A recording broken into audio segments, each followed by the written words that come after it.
It did not work for some reason. I hate that. I refuse to go on air with that type of thing, and this butt software is a pain in the butt software.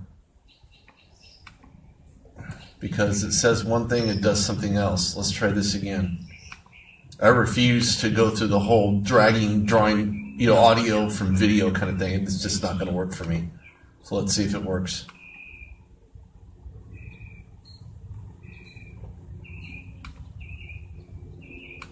Okay, give me a second. It sucks. Sure, no problem.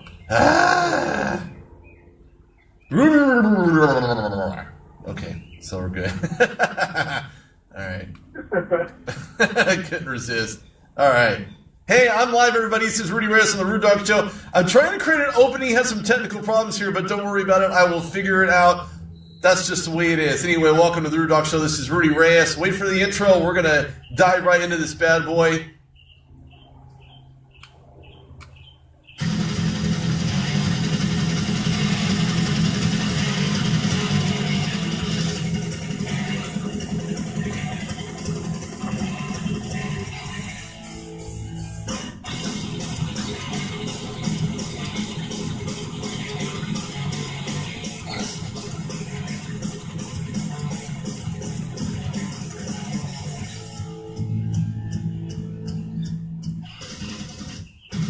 Welcome to the Rude Dog Show. This is Rudy Reyes. I love the intro. That album is amazing, and you should already know who that is if you are into that kind of music. Anyway, I certainly am. Welcome to the Rude Dog Show. I'm your host, Rudy Reyes. I appreciate you tuning in today. Make sure you download the free app. Yes, it said free. It's for you. It's for me. It's for everybody. It's on Google or iTunes, and of course, you can download it from the RudeDogShow.com as well on the very let's see, near the top of the page. Look, don't be left in the doghouse. Download the app. Get into the show. Well, the Rude Dog Show. That's what we have going on today. Look, we are discussing a fantastic NCAA FinalFour with Vasilios of Real BD Sports and the validity of the tourney events that are to come. We're on the heels. And no pun intended. Actually, there was a pun. Total pun intended on that one because, look, the validity of the tourney was fantastic. The audience listening, wherever they were, watching, wherever they were, also thought this was probably one of the best games to be played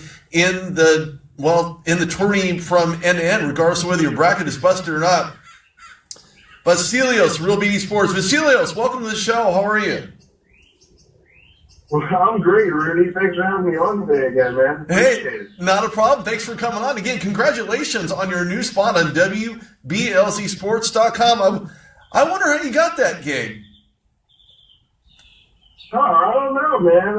I guess I got a good word in from somebody who I usually associate with from the station. Man, I'll have to figure out who that is. I got to find that guy, and I'm gonna put a good word into him about his good word he put in. No, look, I welcome you to the WBLZ Sports family. Thanks for being a part of it. You got some great stuff out there, and I'm sure audiences of your own as well as audiences of mine will certainly want to tune in to what Vasilios and company have there on Real BD Sports. So welcome to the show. And, of course, I'm going to join you on your show this Saturday talking about some Major League Baseball because, as you know, there's lots of baseball to be had. It hasn't even gotten started yet.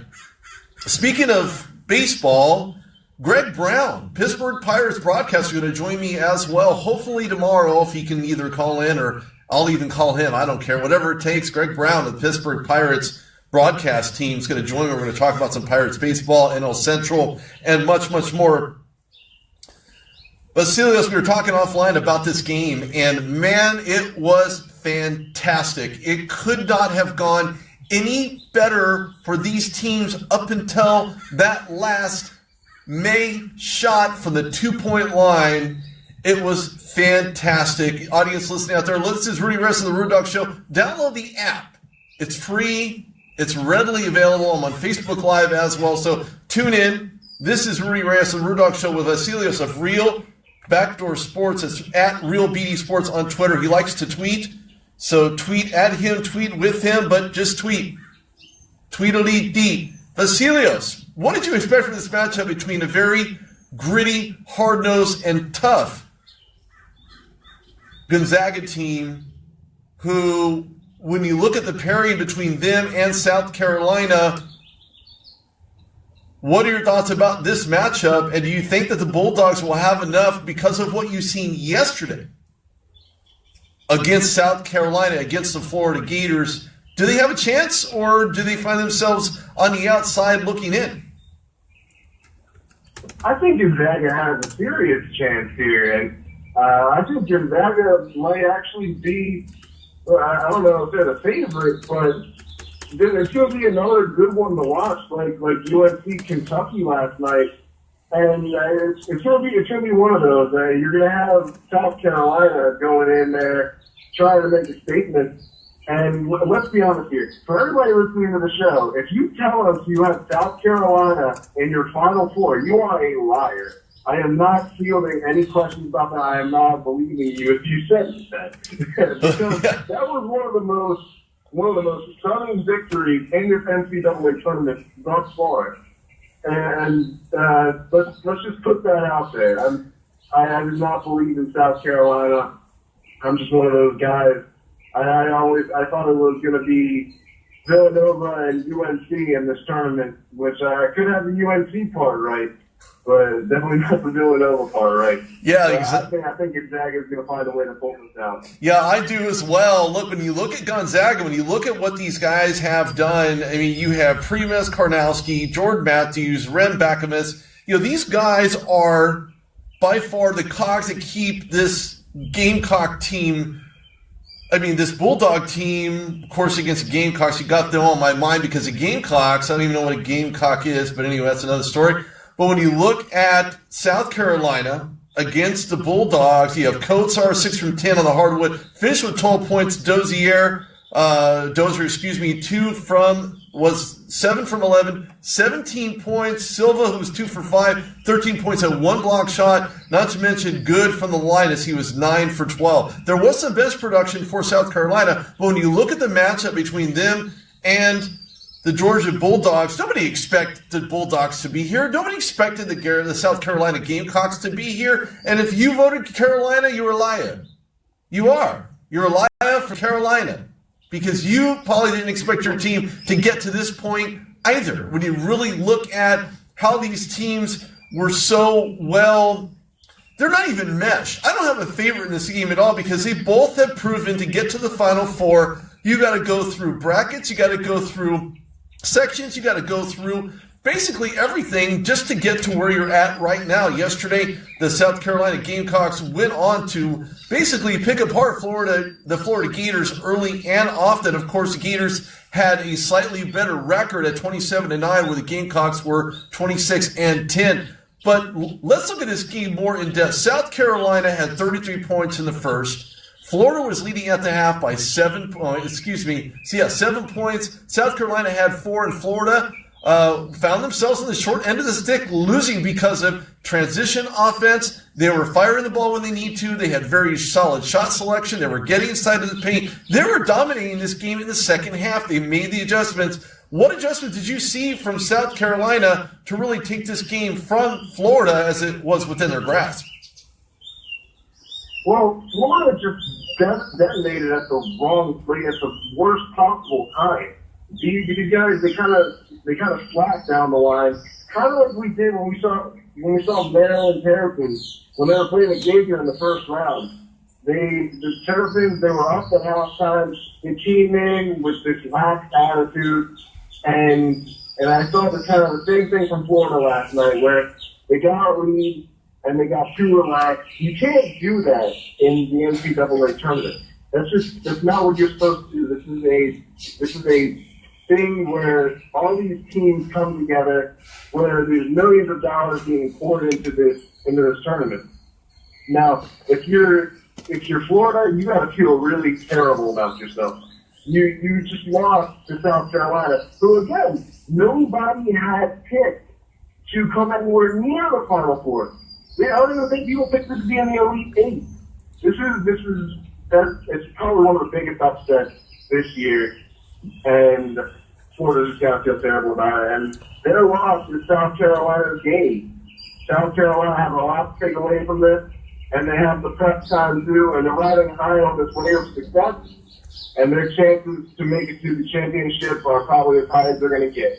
I agree with you. South Carolina really took advantage of transition offense. They made it when they count. As a matter of fact, Florida did better at the line at almost 93%, and South Carolina suffered in that regard at 74.2. So when you look at it from the line, the Florida Gators had it won.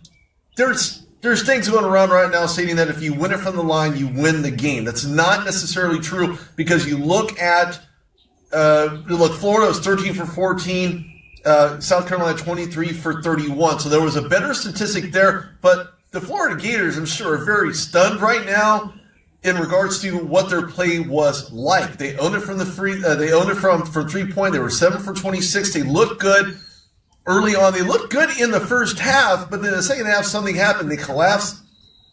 They were turning it over, but the reason why they're turning it over is not because it was mishandled passes, mishandled basketballs. It was the fact that Carolina's defense stiffened up in the second half and created 2 turnover opportunities. When you look at this game against South Carolina and the Gonzaga Bulldogs, I didn't think the Bulldogs would be here. I didn't even think South Carolina would be here. In all fairness, I don't think anybody had these guys paired up in the Final Four. And if you say that you had them on, I'm calling you out. I'm calling you out, because that's not what happened. You didn't have them here. You didn't have them here. You had Florida Gators against Duke, right? Come on, people nod your head. Yes, nod your head, yes. Okay, so you had these 2 teams here. Now you have South Carolina team. Nobody counted them to be here. Gonzaga team, nobody had them to be here. But when we look at the in-depth percentage, Florida clearly had the advantage from the free throw line, or excuse me, from the 3-point line. But the turnovers were very costly, and the points off of turnovers. When you look at the turnovers and the opportunities taken by the South Carolina Gamecocks, what did you see from them? Were they able to make the buckets when they needed to? And if so, was it more about how they handled the ball, or was it more about the turnovers given away by Florida? I think it definitely had to do with the turnovers committed by Florida. But a lot of it factors into the attitude, which I mentioned earlier. The chances are, if you want to win it more than your opponent does, most likely you're going to win it, especially if the game goes in your favor. If you find yourself in the right place at the right time to make those turnovers. And when was the last time, Rudy, that you heard of 2 very defensive teams in the Final Four? Teams not necessarily known for their heavy offense, but for their defense. Like Gonzaga and South Carolina now are going to play both their very special brands of defense. It could be a low-scoring game. This could be a very gritty game. It's probably going to be one of the most elbow-throwing, big body smashing into each other games that we've waited all year long to see. And sometimes those games are the most fun to watch, because you might see some fighting, and you're going to see some good old-fashioned charging to the hoop. I'm going to see the kind of game that I seen yesterday from Kentucky and North Carolina.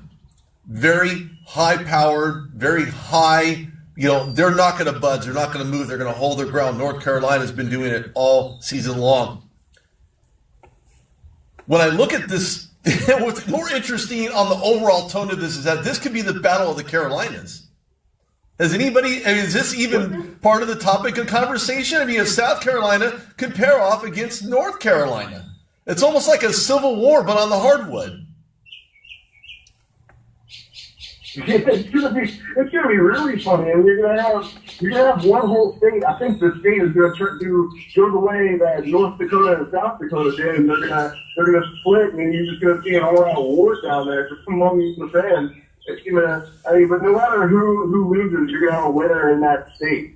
So it could turn into a battle of the Carolinas, and that's not something everybody's expecting. But if South Carolina does a number on Gonzaga, you're going to see it happen, and like I said, be prepared for Civil War number 2 down there. Yeah, I'm going to say everybody bring their leave your 6-shooters at home, leave your I don't know what stuff they had back there, But leave everything else at home because this is going to be a battle. All you're going to have to do is bring your fandom. Bring your fandom, bring your colors, because if this comes to fruition, of course, let's not put the cart before the horse. There's still a ton of basketball to be played here, but it boils down to two teams. You have North Carolina taking on Oregon. Oregon? Oregon. When I think of Oregon, I think of NCAA football Oregon, not NCAA basketball Oregon. When you look at Oregon, as we switch gears here, Oregon is powerful. They're fast, they're quick, they're agile, they get inside of the paint, they know how to play zone defense when they have to. Full court is absolutely fantastic for them defensively. Overall, Oregon is fantastic. And I know North Carolina's been good. They've been very, very good with Malik Jackson and May and Barry shooting from the three. It's fantastic. These guys are playing on fire. But can they stop Oregon? Are they going to be a one quack team? Are they going to take a quack at it? Oh, sorry. Oh my God. Did it. they have an opportunity to do something they had never done on the hardwood. You're taking a Chip Kelly offense for football and fast and speedy and everything they're in, but it seems that it applies and has rolled over into the hardwood part of the Oregon athletic program. Does UNC have a chance against this very fast, high-paced, high, potent, offensive Oregon Duck team?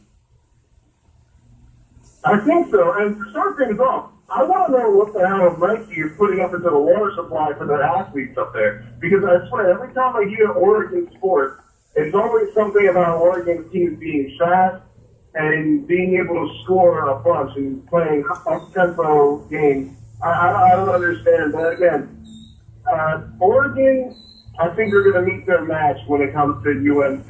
I think UNC is gonna play their brand of basketball, and I can't really say that Oregon's played a team like UNC all season, especially at this point where you're deep in the playoffs and you're fighting tooth and nail for every single basket you can score.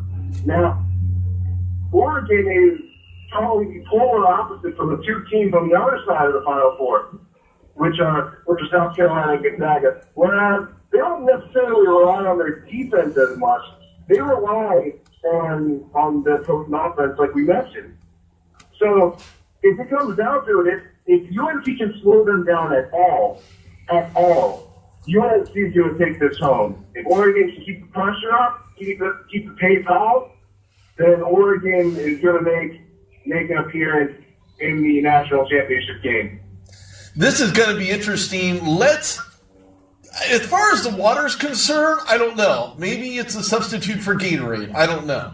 It's not a plug-in for Gatorade. I don't even drink Gatorade. Because right now, there are teams that are drinking Haterade, and that's Florida and Kentucky. Here's why. UK shot 27 for 65. Tar Heels 27 for 58 from field goals that were attempted. UNC made it when they needed to, including that last second May shot to basically put them on top of UK. They were 46.6, but what's really interesting is that they weren't very good from the line. UNC's notably and historically very good from the line. What did you see from this North Carolina team that makes you believe that Oregon has a chance to take them out? I'm just going to say two words. Clutch shooting. These guys really know when and where to shoot the ball, because that last shot they made last night, that was incredible. It was just a fantastic pass. And if you're Kentucky, how do you leave a guy that wide open such a short distance from the basket? Because it's almost like you're asking to get beaten. You can't do that. Like I mentioned, this NCAA tournament, everybody's clawing tooth and nail to get these baskets. You pretty much just handed the game to UNC. Kentucky had played well all game long, and it was a small mental lapse in the final seconds of the game that cost them the game. Now, UNC, this is the best game we've seen all tournament long. The UNC is definitely going to give us a treat to watch against Oregon. when their game gets underway. I think it's going to be fun to watch, but not nearly as fun as the other game to watch. No, absolutely right. When you look at North Carolina, when you look at what they needed to make when they needed to make it, it was that pass to May wasn't something that had been even thought of. Apparently UK didn't think that May could make that shot, whereas throughout the entire game, he's shown that he has a three-point capability, regardless of whether his foot was on the line or not. It was still from a three-point type distance. I mean, granted, maybe a half a foot, if that.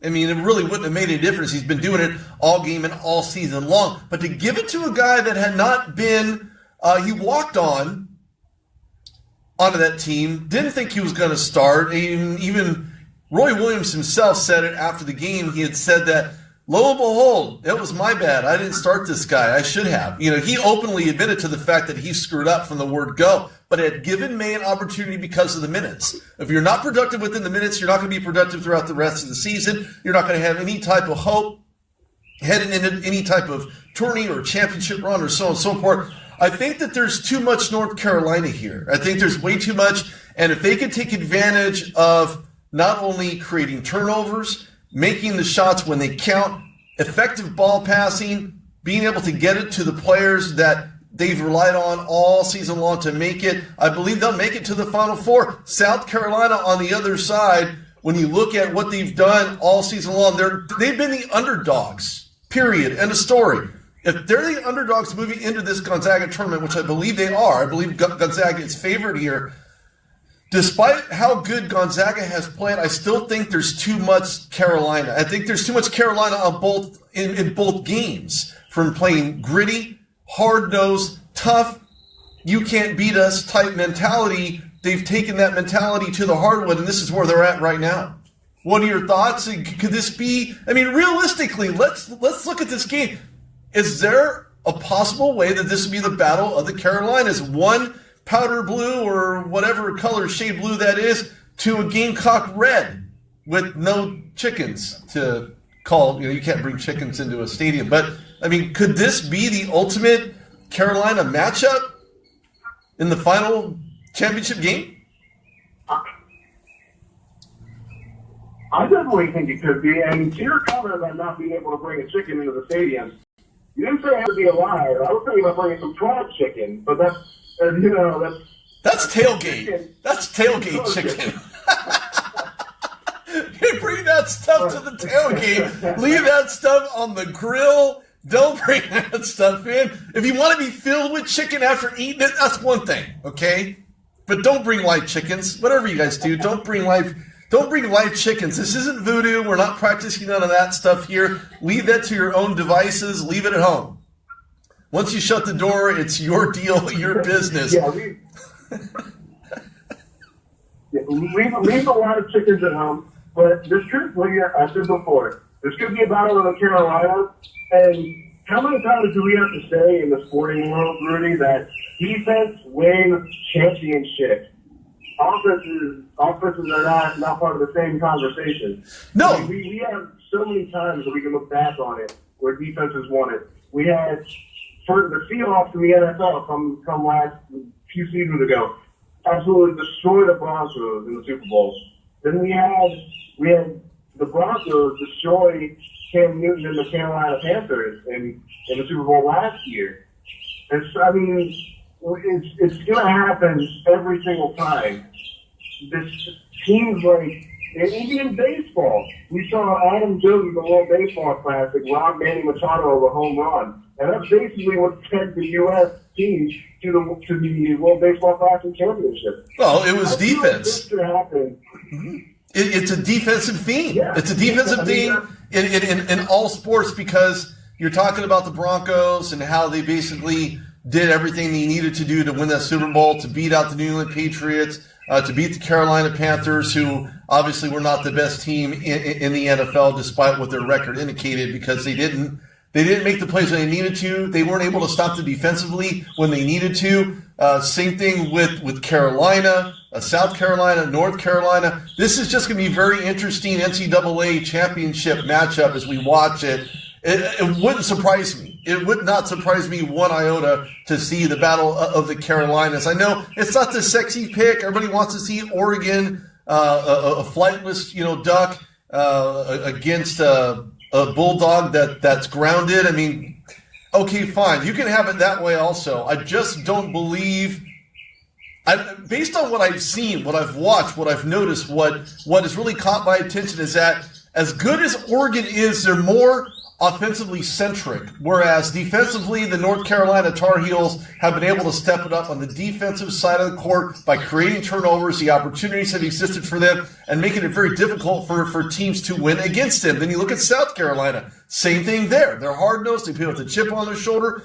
Their thought process, nobody expected us to be here, and this is where we're at now. Battling for championship opportunity. I think there's too much South Carolina as well. The Gamecock will be fighting and fighting hard against a very, very high-powered Gonzaga team. Despite their best efforts, I think will fall short, and that's where you'll see the Battle of the Carolinas in the championship game. Hey, Vasilios, tell everybody where they can find you, where they can listen to your great stuff coming up on WBLZsports.com. Certainly. We're on Google Play, we're on iTunes, on the Backdoor Sports, and we're also now on WBLZ Sports, 6 a.m. to 7 a.m.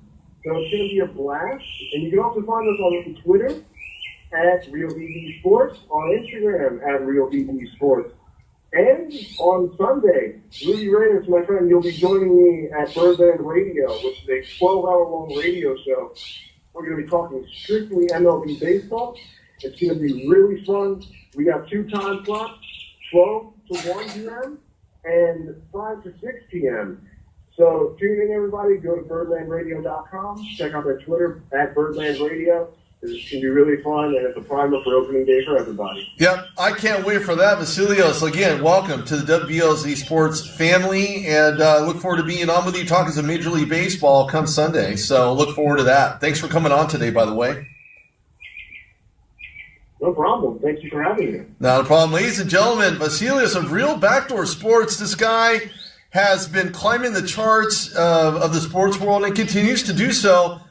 He's a partner of mine. You can go to the RudogShow.com/partnerships, and you can see him. You can see Pick Six magazine as well, always offering the best in online for all sports, NCAA, NBA, NFL, maybe even some golf if you're into that, whether it's a sport or not, I don't know. But, you can read the book and you can decide for yourself. Anyway, Vasilios, thanks, man, for joining in. We'll talk to you Sunday.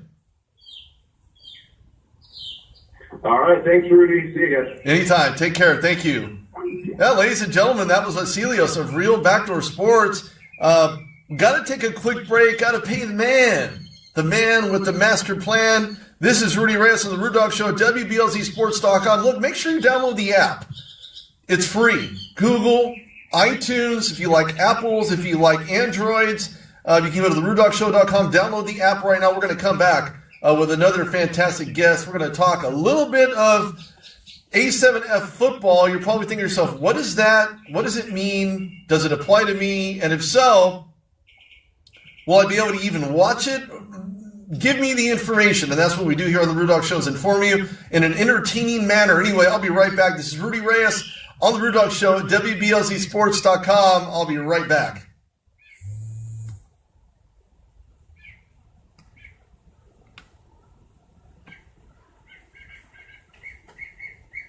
This is the sheet. Gets me all revved up. My face is now red. My ears are just freaking boiling. He's so raw. The Sky hates it. Yeah, he had 51 touchdowns. 4,900 total yards. I know y'all like that, but I got to run. I know you're not running. That could happen. I have to say. They're so good, man. They would win the Big Ten if they were in the Big Ten. You could be doing something vision-based in front of you and reach down and grab a handful of insane goodness. Good to him. Kudos. I'm tapping like a golfer. Very good for me. Project. Wow. You guys agree on something again? I'm very impressed. Have you ever had a bad week? You walk outside, step in a puddle. Like, Robbie, you walk outside, Are you stand on the curb and somebody driving by and lights blur up on you? Or it's just raining on you, not anyone else? I will tell you, before you go any further, I cannot hear Chad when he speaks. Good. If you're listening to the sheet, man, I don't really know what we're doing. Every Saturday morning, 8 to 10 a.m. right here on WBLZ Sports. Doug Pepper painting and pressure washing. He has over 30 years of painting experience. He's interior, exterior, commercial or residential. Doug Pepper covers it all. Is your house looking ugly? We'll call on Doug. Doug Pepper painting and pressure washing. 404-966-3361. Mention WBLZ Sports and get a special We've Got Balls discount. That's Doug Pepper painting and pressure washing. 404-966-3361. Hello, everybody. This is Blake Cole, host of Off the Wall Baseball here on WBLZ Sports. If you love America's pastime, then join me every Wednesday afternoon at 1 Hey, p.m. Sean, can you Eastern call the for 216-539-9967 number? I'm live right now. Baseball. Whether it be your industrial, commercial, or residential needs, sounds good. Thank you. Gen Service is the electrical contractor for you. The Gen Service team has the expertise, commitment, and educational years to help you solve your electrical concerns. They have you in their best interest with helpful suggestions to accommodate your every want. Give them a call no matter the size of the job at 740-438-7173. And mention WBLZ Sports, you will get a discount. That's Gen Service, 740-438-7173. WBLZ Sports, we got sponsors and sponsors your balls.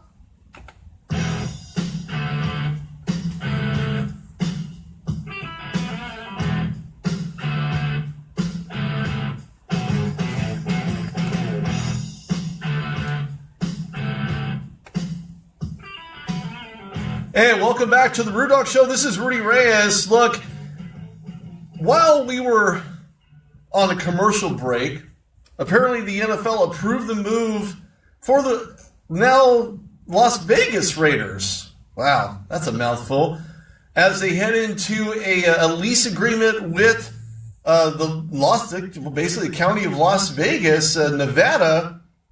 And it's not really shocking. It's something that's been brewing for quite some time. I think it was a last-ditch effort by the NFL, Roger Goodell, to send an email to Mark Davis to say, look, we understand that you've been deprived this, that you've been deprived that. This is what we promised you. It didn't come through. Basically a last-ditch effort to keep the Oakland Raiders in Oakland. Of course, that is not so right now. But here to talk a little bit more football, but this is a different type of football. And my next guest certainly has the inside scoop about a new program, something that I wasn't even familiar with until we connected on LinkedIn, and that is AF7L football. Welcome, Sean Korkusuz, to the show. Sean, hey, thank you for coming on the Rude Dog Show. How are you? Hey, Rudy, thank you for having me. I'm doing excellent. Good. I'm glad to hear that. I had a chance to look at the website. I looked at some information based on what you had sent me, and it's very interesting. It's a 12-week session starting on April, in the month of April, towards a championship matchup in July. Tell me about AFL. How does it apply to guys maybe coming out of college and maybe not finding an opportunity in the NFL, and how does it apply to them, or how can they go about finding more about A7FL? Maybe they would like to join. Thank you. Yeah, the A7FL, it stands for the American Sevens Football League. And what we provide is an opportunity for a lot of athletes, especially coming out of high school, who may not be playing in college, or who may have played in college and lost that opportunity for whatever reason, to continue playing football, continue getting high-end video coverage, enough to make some pretty nice highlights, and keep themselves on the football market if they have an aspiration to move to the next level. I've interviewed a lot of players, and the theme is the same. If I don't get an opportunity to play in the NFL, where can I go? They think the CFL, they think maybe the AFL, and there's nothing wrong with either one of those, but when we look at the A7FL, Sean, and I look at, this is a 7-on-7 setup. Average age ranges from 18 to 30. Heck, I'm too old. I don't fit that. I don't fit that demographic at all. But when you're 18, you can play. Obviously, you have to sign a waiver stating that I'm responsible for my own medical and things of that nature. I know it's founded in March of 2014. What kind of growth have you seen exponentially after starting this, and has it grown to the expectation that you're hoping for, and or what are the long-term plans on becoming more mainstream for A7FL?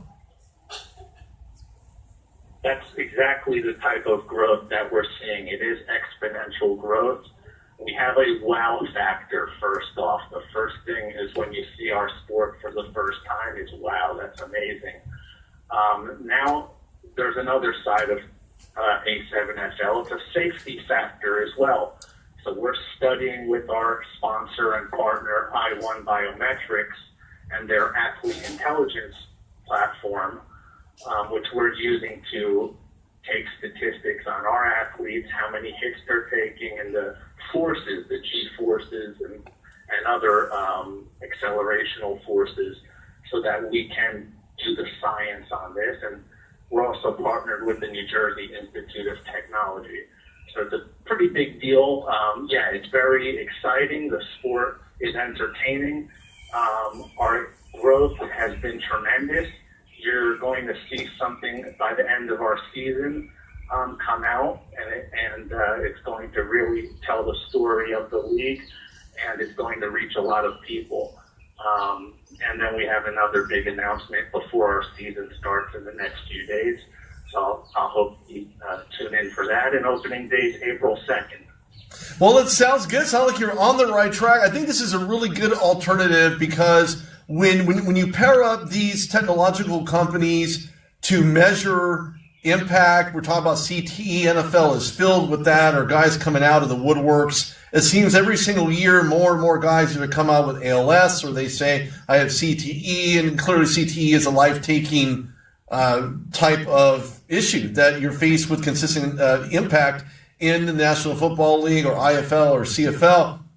But when we're talking about the informative aspect of what all the measurables are in relation to impacts and things of that nature, what have you noticed in the A7FL that you believe will be beneficial for your players or new players to sign on to, and what would be their incentive, knowing that these metrics are being taken into account to help them have safer gameplay?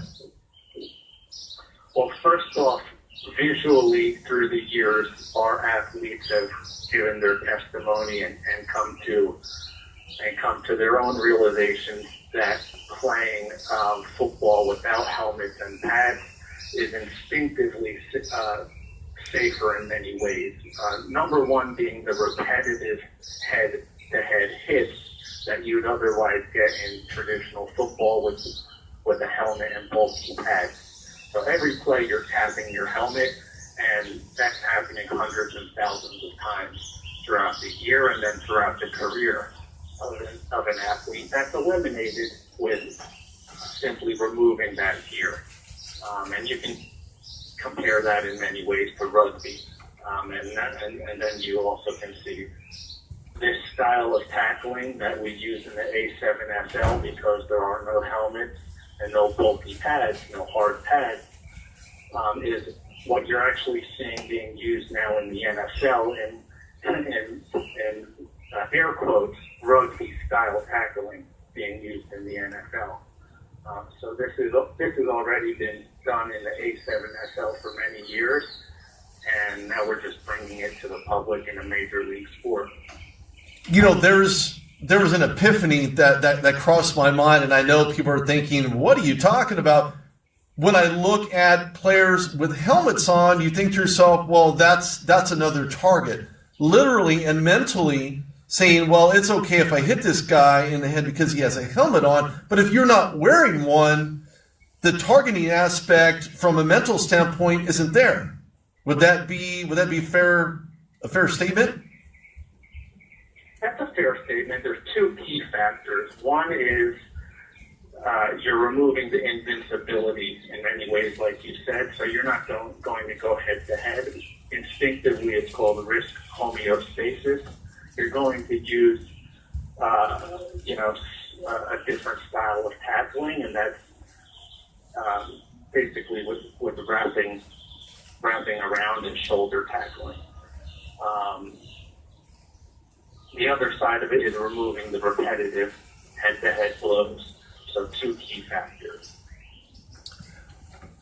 I wonder how guys in the NFL are probably cringing right now thinking, are you kidding me? If I take my helmet off, what's going to prevent a guy from lunging at me? Absolutely nothing other than a mental force to disable and instinctively disable you from targeting somebody else. Because I know it's going to sound silly, maybe cliche, if you will, or at least to some extent, but if he doesn't have a helmet on, then there's nothing for me to want to go at him from a head-to-head standpoint. It's almost as if you're thinking, well, I don't want to get hit, so why am I going to hit somebody else? It's almost like an instinct.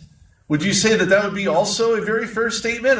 Because it's such a natural detractor. I agree with that. I would just not agree with the first part of the statement. For the most part, NFL insiders know this. That's why you're seeing rugby-style tackling being introduced into teams like the Seahawks and other teams. And, of course, things like Hines Ward take off the face mask.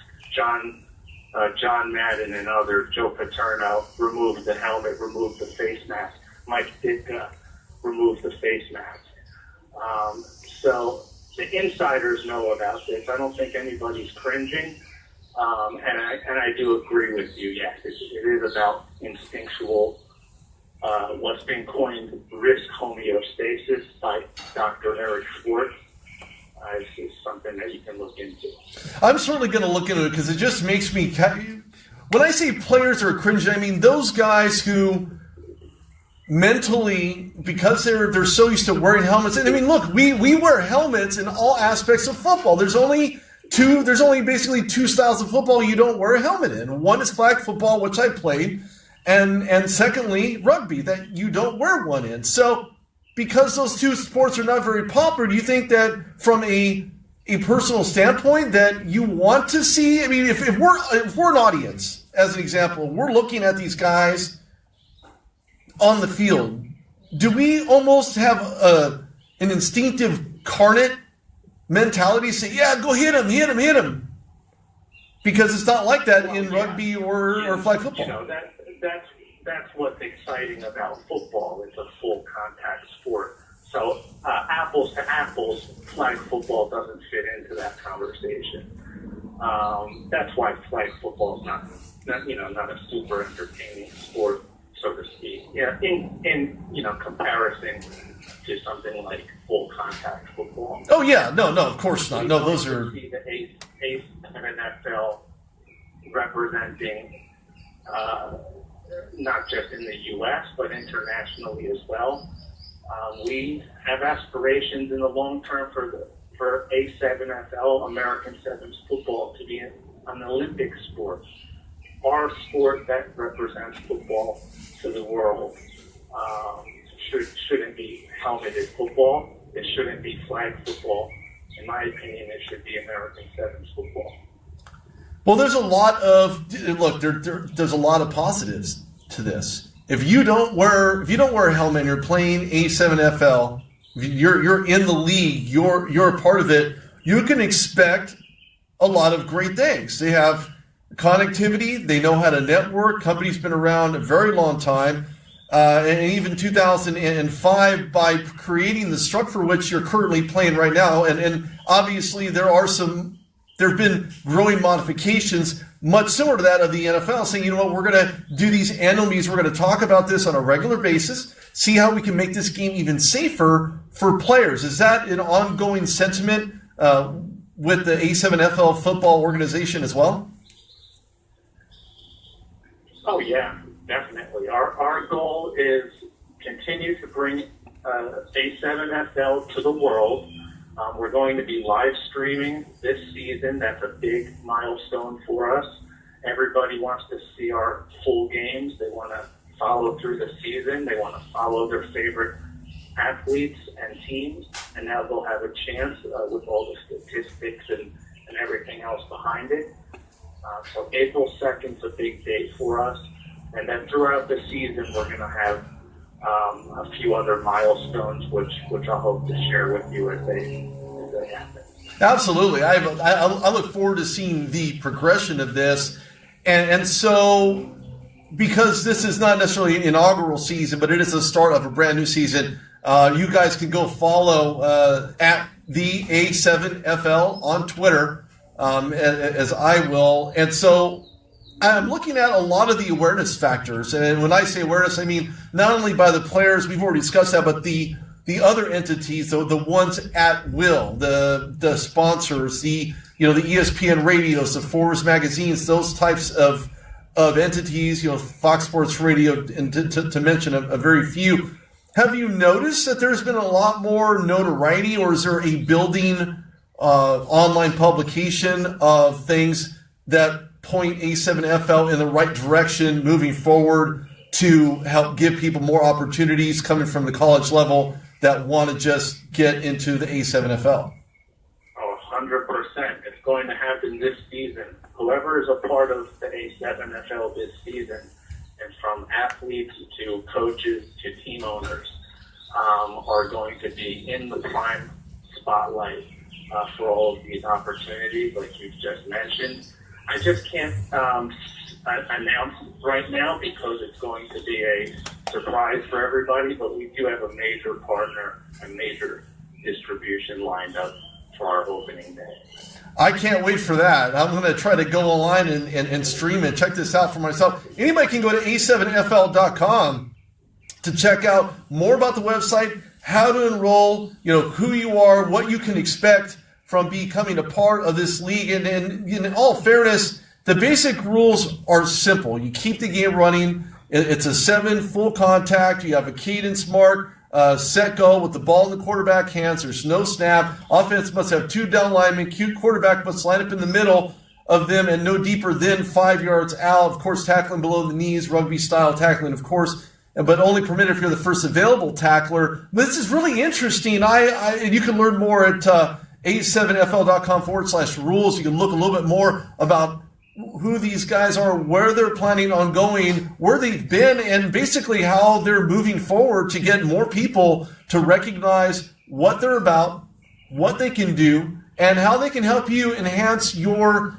football career just by being a part of the league. You're looking for film, you're looking to get into the NFL, and this is the way to go about it. This is the type of opportunity that you're probably waiting for. So I guess the biggest question is this. I know that it's on the East Coast, and I know that there are teams throughout.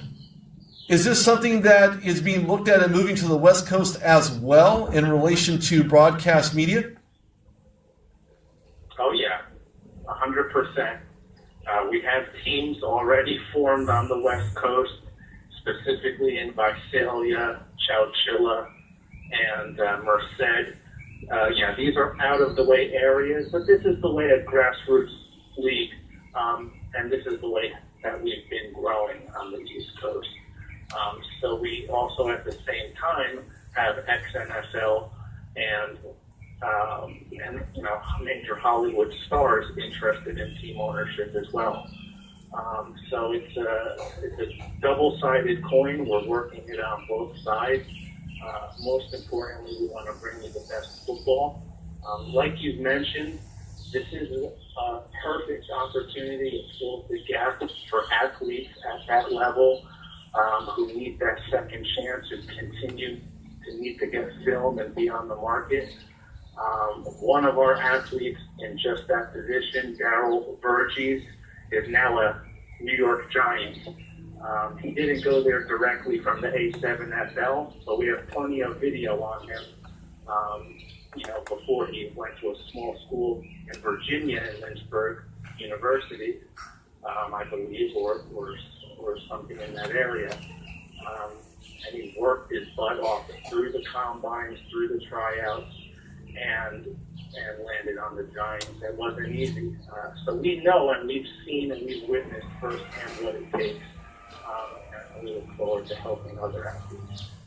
It looks like a win-win for everybody. If you're trying to get into the NFL, there's a lot of ways to go around. You can travel internationally, you can travel to the indoor arena, or you could try the A7FL. I think there's a lot of positives moving forward for you as an individual, as a player trying to stay in the football medium, who are trying to gain more awareness to get you to the next level. And look, Sener, I'm always helping athletes. I'm always interviewing them on the Rude Dog Show because I believe they need a platform. They need to be able to communicate with whoever, because you never know who's listening, you never know who's watching. When you look at the type of growth, you're stating that there are teams in Chowchilla and Merced, which is in the Central Valley in California. Will there be one planned for Southern California, where I'm located? Yeah, we have San Diego and interest there. That's the farthest south right now. That's where we have an NFL veteran as well as grassroots development. So it's happening organically. It's happening step by step. We're looking forward to having the a show on par with any other major league out there. We'd like that to be in 2018, and with all things, and God willing, we'll make that happen with the right partners. Hopefully so. Sener, tell everybody where they can find you, locate you, learn more about the A7FL, and how they can be a part of the organization. Yeah, sure. So I think the best way is to go to a7fl.com. We have multiple ways to contact us there, and you can also register as a player as well as register as a team owner and start to potentially secure a territory for yourself, bring in an existing team. For example, if you have an existing semi-pro team, and we are spring football, so it's a good opportunity to leverage an existing fan base or leverage your existing celebrity and do something good in the community and help a lot of people. It sounds like everybody can benefit from this, Sener. Hey, thank you so much for joining the show. Again, Sener Korkusuz, who is the driving force to American 7 Football League, and looking forward to basically, hopefully, seeing something out here in the LA area sooner than later. But if there's anything else I can do for you, Sener, to help move this forward by bringing the awareness factor to American 7's football, I'll be more than happy to do so. Thank you so much, Rudy. I'm grateful for your support, and just getting the word out there how you're doing it is going to be a big help for us, especially in that area on the West Coast and in LA. So thank you so much. No, you're very welcome. Thanks, Sener. You take care. If there's anything else that you need, let me know, okay? Will do. Thank you, my friend. Thank you. Take care. You're welcome. Yeah, it's Sener Korkusuz, who's more than willing to get people on board, because I believe I think they have something. I think they have something from not even just a 7-on-7 situation, but to not to wear a helmet, so that instinctively gives you the ability to say, okay, I'm not going to go at the head. I'm not going to hit at the head. Look, if you're a flag football kind of guy, but you want a rugby style play, I think this would be the market for you. Of course, Los Angeles doesn't have one, as Sener indicated, but I think that's something that could be here. I believe that Los Angeles would benefit from having something like this as a developmental aspect. But the biggest question is this: you have other organizations that are trying to get in some type of correlation with the NFL. The problem is that the NFL doesn't want to put their name to things. And I don't blame they're a large entity, large organization, but when you look at what they could do with A7FL, being that they're on the East Coast, which is closer to the NFL headquarters than obviously the West Coast is. Not that West Coast doesn't have their affiliates, but still the heart of it all is on the East Coast. The heart of the NFL is also on the East Coast. But what's more interesting is that if this catches wind and there's more designation for guys to play in this type of format, I think we'll enhance them in the NFL. I don't know. We'll have to find out. We'll have to see. Anyway, this is Rudy Reyes of the Rude Dog Show on WBLZSports.com. I will see you tomorrow. Thank you for tuning in. I appreciate you listening for an hour. And if there's anything, any questions that you might have, especially you Pirates fans out there tomorrow, hopefully I can get Greg Brown on, Pirates broadcaster from Root Sports. If I can get him on, you Pirates fans out there, you have any questions, please call in 216-539-9967 tomorrow here on the Rude Dog Show. Anyway, thank you for tuning in. I appreciate your support, and we'll see you tomorrow. This is Rudy Reyes on the Rude Dog Show at WBLZSports.com.